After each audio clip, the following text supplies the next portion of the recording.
The actor James Earl Jones has died at the age of 93. He was a celebrated personality of the stage and screen and won a host of awards, including an Emmy and an honorary Oscar. He also gave voice to one of the most iconic movie figures of all time. Meet again at last. The circle is now complete. He was one of the most recognizable voices in the world.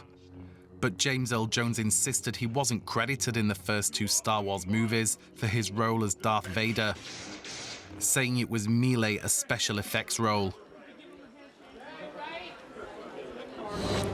He found fame beyond the franchise with A New Generation, as the voice of Mufasa in Disney's The Lion King.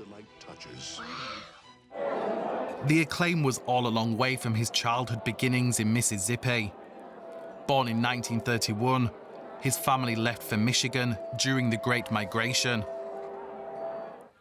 It was on Broadway where Jones would first get his break in the late 1950s, a place he returned to time and time again across the decades, taking on roles by Shakespeare, Brecht, and seen here in the Pulitzer Prize-winning play, Driving Miss Daisy.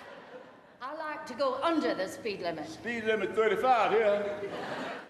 He met many presidents across the decades, and once said he may have been a revolutionary were he not an actor. His 1971 Oscar nomination was profoundly symbolic. He was nominated for Best Actor Award for The Great White Hope, and that made him only the second Black actor to be nominated for that award after Sidney Poitier. And so, in a lot of ways, a lot of the stars of today stand on James Earl Jones' shoulders.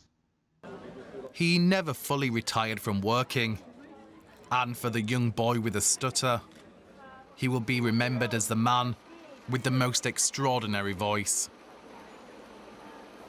Entertainment journalist KJ Matthews joins us from Los Angeles. You met James Earl Jones and interviewed him. What sort of guy was he? Oh, he was so gracious, so professional, so very down to earth. I met him back in 2009. That's when he received the SAG-AFTRA Lifetime Achievement Award. And we were invited to go over to their offices here in Los Angeles on Wilshire Boulevard. I was working at CNN at the time. And you would have thought that, you know, because he's this great actor, he's an EGOT, as you guys mentioned, that he might be a little bit full of himself. You know, he was the voice of CNN at that time. He already was the voice of Darth Vader. And he couldn't have been nicer. He was so pleasant. He didn't show up with an entourage. He only showed up, I think, with his publicist at the time. And he took the time to chit chat with us as our crew was setting up all the lights. And then even afterwards, he stayed around and he talked to us. And I just thought, this is really a Hollywood star. Here this man has been in, I feel like almost more than 200 film roles. And he's just so nice, so down to earth. And it was as though everyone knew that he was a celebrity except him. And KJ, what sort of role did he play for the careers of Black actors? You know, the only other actor that I could compare him to would be the late Sidney Poitier. I think before there was James Earl Jones, before there was Sidney, there were really stereotypical roles for African Americans here in Hollywood.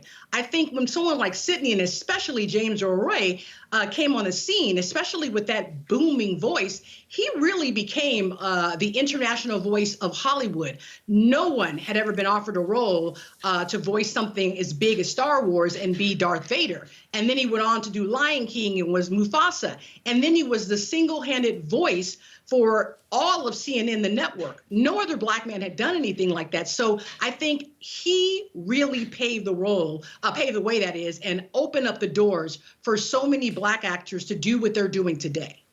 KJ Matthews in LA, thank you very much for that.